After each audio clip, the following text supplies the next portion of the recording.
लकल हम्द या अल्लाह अस्सलातु वस्सलामु अलैका या रसूल अल्लाह अम्मा बाद। सिलसिला है नाजरीन की तरफ से पूछे गए सवालों के जवाब पेश करने का। नाजरीन में से एक ने बहुत प्यारा सवाल किया है। इन्होंने पूछा है कि नमाज इशराक की फजीलत पर एक हदीस पाक है कि अगर कोई नमाज फ़ज्र पढ़कर उसी जगह बैठा रहे और फिर इशराक का जब वक्त हो और इशराक की नमाज़ पढ़े फिर मस्जिद से बाहर निकले, यानी फ़ज्र पढ़ के निकला नहीं, मस्जिद में उसी जगह बैठा रहा जहाँ पर उन्होंने फ़ज्र की नमाज़ पढ़ा था और तब तक बैठा रहे कि सूरज निकल जाए, इशराक का वक्त हो जाए। अब अगर इशराक का वक्त हो गया तो उसे अल्हम्दुलिल्लाह वो 2 रकत भी नमाज पढ़ता है ना तो एक हज और एक उम्रे का सवाब मिलता है। ये हदीस पाक है। अब ये पूछना ये चाहते हैं कि हमारे यहाँ होता ये कि फ़ज्र की नमाज के बाद सलाम पढ़ा जाता है और जब सलाम पढ़ा जाता है तो जहाँ पर आपने फ़ज्र की नमाज़ पढ़ा था खड़े हुए तो जाहिर सी बात है वहाँ से आगे पीछे होना पड़ता है। फिर ये कि सलाम के बाद इमाम साहब से मुसाफ़ा करते हैं और जब मुसाफ़ा करते हैं तब तो चल के जाना ही होता है। मतलब कुल मिला के ये कि नमाज के बाद सलात व सलाम की वजह से वो जगह छोड़नी पड़ती है, इमाम साहब से मुसाफ़ा या सलाम में उठना बैठना। तो अब अगर कोई सलाम पढ़कर मस्जिद में बैठे रह गया और सूरज निकलने के बाद उसने इशराक पढ़ा तो क्या उसे हज और उम्रा का सवाब मिलेगा? क्योंकि हदीस में कहा कि उसी जगह पे बैठे रहना है। तो क्या मतलब इसका? सलाम पढ़ने वाले या किसी और वजह से मस्जिद से अपनी जगह से थोड़ा सा हटना हुआ तो क्या उसको ऐसा सवाब मिलेगा कि नहीं मिलेगा? आइए जवाब तवज्जो के साथ सुनिए। तहकीकी जवाब है इसलिए तवज्जो के साथ अव्वल ताखिर ज़रूर तवज्जो के साथ इस क्लिप को देख लीजिए। इशराक की नमाज की हदीस मुबारक में बड़ी फजीलत वारिद हुई है। जैसा कि हज़रत अनस रज़ियल्लाहु ताला अन्हु से रिवायत है कि रसूल करीम अलैहिस्सलाम ने फरमाया, जो शख्स फजर की नमाज जमाअत के साथ पढ़े और फिर अपनी जगह बैठा रहे यहाँ तक कि इशराक का वक्त हो जाए और फिर उठकर कम से कम 2 रकत इशराक की नमाज पढ़ ले तो उसको एक हज और एक उम्रे का सवाब मिलता है।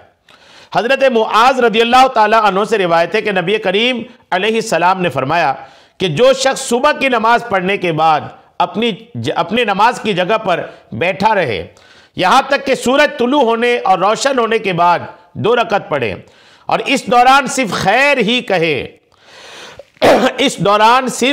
ही कहे यह हदीस देखिए तो उसके गुनाह मुआफ़ कर दिए जाएंगे अगरचे वो गुनाह समंदर की झाग के बराबर हों।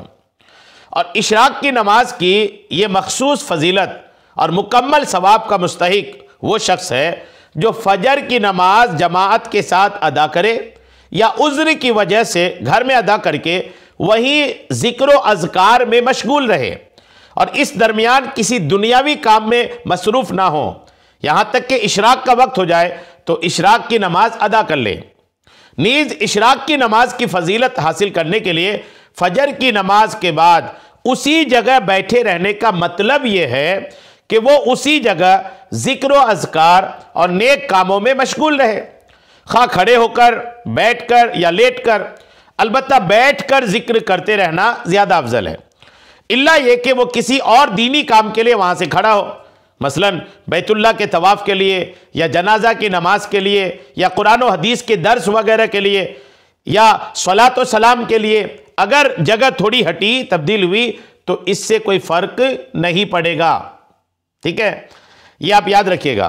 और मलहूज़ रहे कि इशराक की नमाज के लिए नमाज के एक तो वो फ़ज़ाइल हैं जो मखसूस तौर पर वारिद हैं और एक वो फ़ज़ाइल हैं जो उमूमी तौर पर वारिद हैं।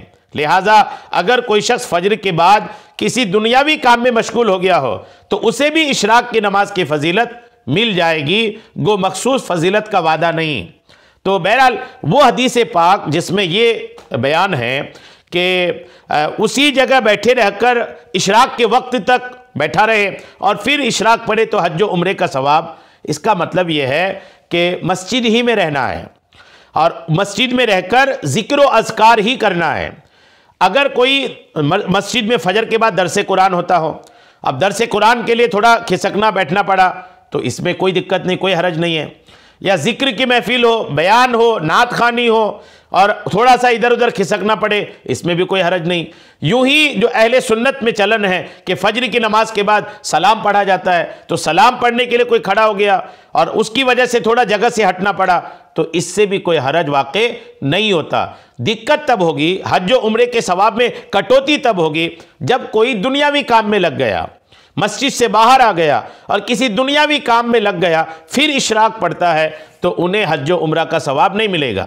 और मस्जिद ही में रहे और कोई नेक काम में लगा, दरस कुरान में, सलात सलाम में, या नेकी की दावत में, या काबा शरीफ में था तो तवाफ में लग गया, तो इन सूरतों में अगर वो मस्जिद ही में रहता है और इन्हीं नेकियों में लगा रहता है और जगह तब्दील हो जाती है, तो इसमें कोई फजीलत में फ़र्क नहीं पड़ता।